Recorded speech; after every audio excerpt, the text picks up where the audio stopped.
श्रापित है वो जगह और वो पेड़ भी जहां मुंजा किया। उसी दिन से इंतजार में है वो अपने वंशज के। हुआ क्या है तुझे? नालायक! चिमटी काटी इसने मुझे। चिमटी निकाले बिट्टू ने। चिमटी मैंने। वो सनसेट के टाइम पे आता है, तुझे नहीं दिखेगा, सिर्फ मुझे दिखता है। क्या चाहिए उसे? उसको शादी करने का है, किसी मुंह में से।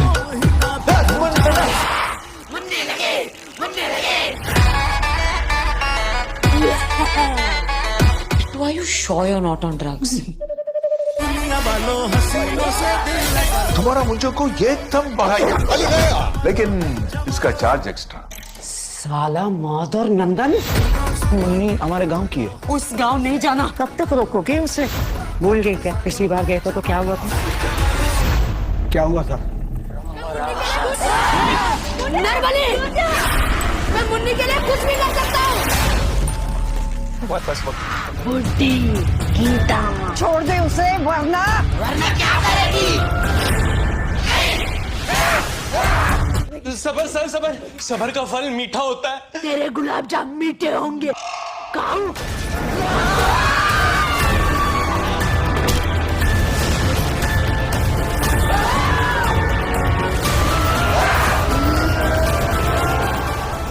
लेकिन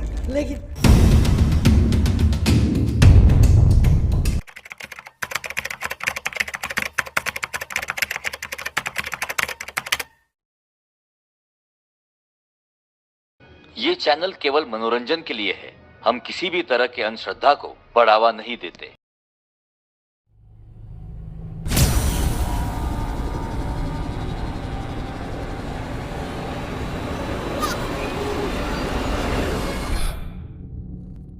मुंजा हॉरर लेजेंड, हॉरर स्टोरी।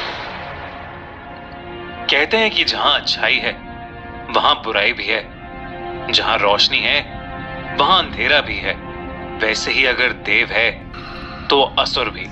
और आज मैं आपके लिए एक ऐसी खौफनाक असुर की कहानी लेकर आया हूं जिसे मुंजा कहते हैं।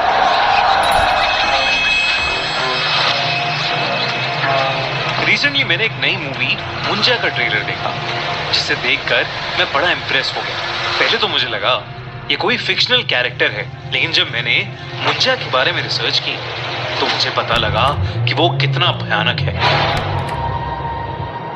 ये कहानी अभिनव और जय की है, जो बचपन से ही बहुत अच्छे दोस्त थे। दोनों महाराष्ट्र के एक छोटे से शहर में पैदा हुए थे और समुद्र किनारे बसे उसी शहर में बड़े हुए थे। पर आज का दिन कुछ अलग था।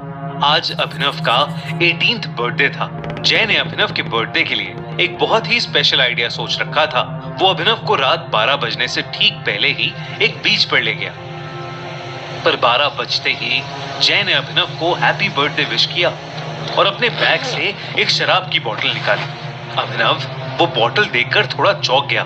आज से पहले उन दोनों में से किसी ने कभी शराब को हाथ तक नहीं लगाया था। जय ने अभिनव से कहा कि ये उसकी बर्थडे सेलिब्रेशन का ही एक हिस्सा है।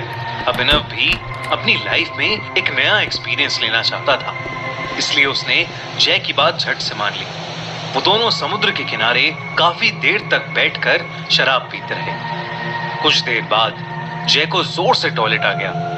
वो उठकर एक पेड़ के पास टॉयलेट करने चला गया, लेकिन नशे में धुत जय ने ये देखा ही नहीं कि वो पेड़ कोई आम पेड़ नहीं, बल्कि एक पीपल का पेड़ था।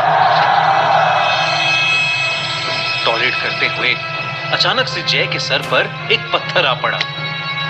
जय ने पेड़ की तरफ सर उठाकर देखा तो उसे वहां कोई नहीं दिखा। इतने में अभिनव भी उस पेड़ के पास आ गया। उसके हाथ में एक खाली बोतल थी और उसने मजाक में उस बोतल को जोर से जय के पास फेंका। वो बोतल सीधा उस पीपल के पेड़ पर जा लगी और उसके टुकड़े टुकड़े हो गए। और उस बोतल के पेड़ पर लगते ही एक अजीब सी आवाज आई। ऐसी आवाज जैसे कोई जानवर गुस्से में कुर्रा रहा हो। 1 मिनट के लिए अभिनव और जय दोनों ही शांत हो गए, लेकिन कुछ ही पलों बाद वो आवाज आना बंद हो गई। तभी अचानक से जय ने नीचे पड़े टूटे हुए कांच के टुकड़ों में से एक पीस उठाया और उस पेड़ के तने पर कांच के टुकड़े से अपने और अभिनव के नाम के फर्स्ट लेटर्स लिख दिए, AJ। जय ने पेड़ पर उस कांच को खरोचते हुए कहा, अभिनव, अब ये दिन हमें हमेशा याद रहेगा। उसके इतना बोलते ही उस पीपल के पेड़ की डालियां जोर जोर से हिलने लगी और कुछ ही सेकंड्स में एक बड़ी सी टहनी सीधा आकर जय के सर पर गिरी और जय वहीं बेहोश हो गया। ये देखकर अभिनव का नशा मानो एक सेकंड में चूर हो गया। वो जल्दी से जय के पास गया और उसे होश में लाने की कोशिश करने लगा। तभी अभिनव को अपने पीछे से एक आवाज आई, मानो पेड़ से कुछ नीचे गिरा हो। अभिनव ने जैसे ही पीछे मुड़कर देखा, उसके पैरों तले जमीन खिसक गई।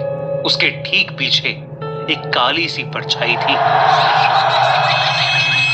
जिसकी दो नीली आंखें अंधेरे में चमक रही थीं। अभिनव को अपनी नजरों पर विश्वास ही नहीं हो रहा था। अभिनव को लगा कि जो भी उसके पीछे है वो कोई ना कोई सुपर नेचुरल क्रीचर है। वो जैसे ही उस जीव से दूर जाने के लिए भागा, उस जीव ने उस पर हमला कर दिया। उसके बड़े बड़े नाखून अभिनव की पीठ में घुस गए, लेकिन चीखता हुआ अभिनव जैसे तैसे उस जीव की पकड़ से छूटा और वहां से दूर भाग गया। दूर जाकर अभिनव ने देखा कि वो जीव एक काली परछाई में बदल गया है और वो बेहोश पड़े जय के मुंह के अंदर घुस गया। और तभी अचानक जय अपनी बेहोशी से उठ खड़ा हुआ। अभिनव दूर से उसका नाम बार बार पुकार रहा था, पर जय मानो सुन्न होकर एक ही जगह पर खड़ा था। उसकी आंखें पूरी तरह से नीली पड़ चुकी थीं और वो बस वहां एक पुतले की तरह खड़ा था।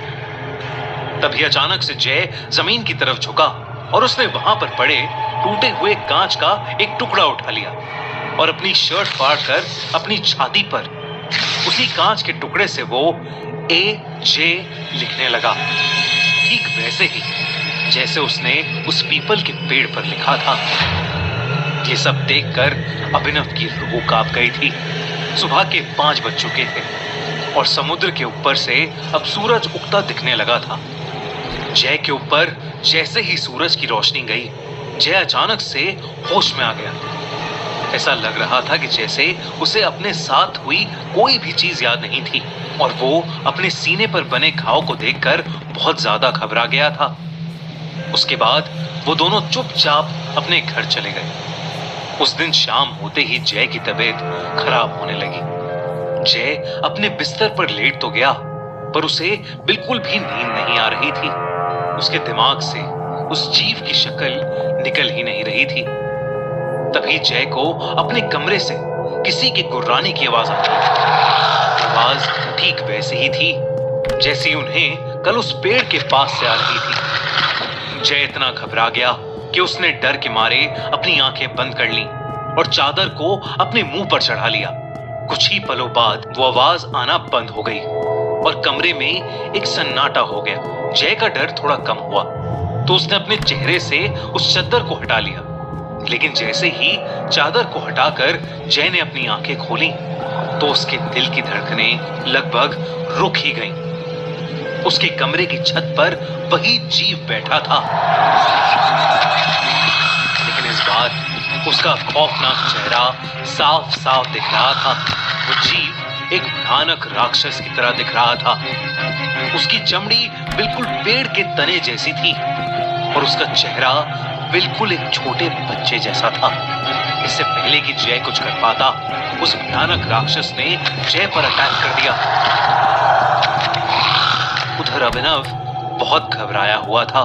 जब उसके पापा ने उससे उसके घबराहट की वजह पूछी तो उसने अपने पापा को पूरा किस्सा बताया कि उनके साथ पिछली रात क्या हुआ था। अभिनव के पापा शहर के माने जाने वाले पंडित थे, लेकिन अभिनव की बात सुनकर उनका दिल दहल उठा। उन्हें समझ आ गया कि उनके बेटे अभिनव और उसके दोस्त जय के ऊपर मुंजिया का साया आ चुका है।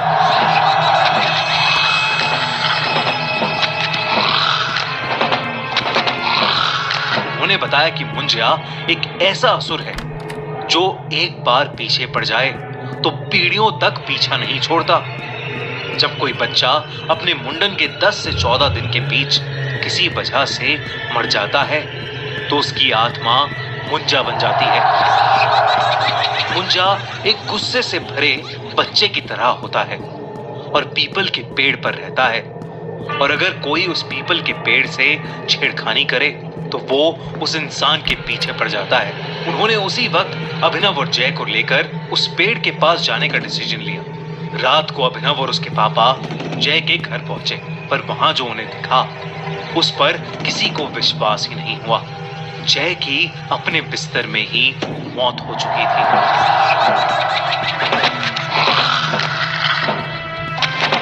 उसके चेहरे पर ऐसा एक्सप्रेशन था मानो मरने से पहले उसने अपनी मौत को करीब से देखा हो।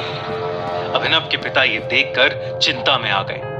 वो अभिनव को लेकर फौरन उस पीपल के पेड़ के पास पहुंचे और अभिनव के पिता ने उसी समय उस पेड़ के सामने एक छोटी सी पूजा करके उस मुंजा से हाथ जोड़कर माफी मांगी। वो कई घंटों तक पूजा करते रहे और उस मुंजा से माफी मांगते रहे।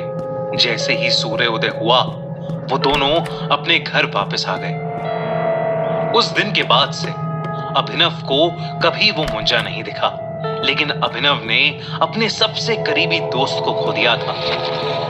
आज भी अभिनव शराब को हाथ नहीं लगाता और रात के समय पीपल के पेड़ के पास से कभी नहीं गुजरता। दोस्तों, मुंजा बहुत ही खतरनाक है और मुंजा की एक ऐसी दिल दहला देने वाली कहानी लेकर आ रहा है मैडॉक फिल्म्स, वही मूवी प्रोडक्शन हाउस जिसने स्त्री और भेड़िया जैसी फिल्म्स बनाई हैं। एक यंग लड़का बिट्टू जब अपने गांव जाता है तो उसे अपनी फैमिली के एक सीक्रेट के बारे में पता चलता है और तब उसका सामना होता है एक बदले से भरे मुंजा से। क्या बिट्टू मुंजा से अपने प्यार और अपने आप को बचा पाएगा? क्या वो अपनी फैमिली को उस भयानक मुंजा से प्रोटेक्ट कर पाएगा? जानने के लिए देखिए मुंजा। 7 जून को थिएटर्स में रिलीज हो रही है, जिसके लिए मैं बहुत ज्यादा एक्साइटेड हूँ। और अगर आप भी मेरी तरह एक्साइटेड हैं तो थिएटर्स में मुंजा मूवी को देखना मत भूलना।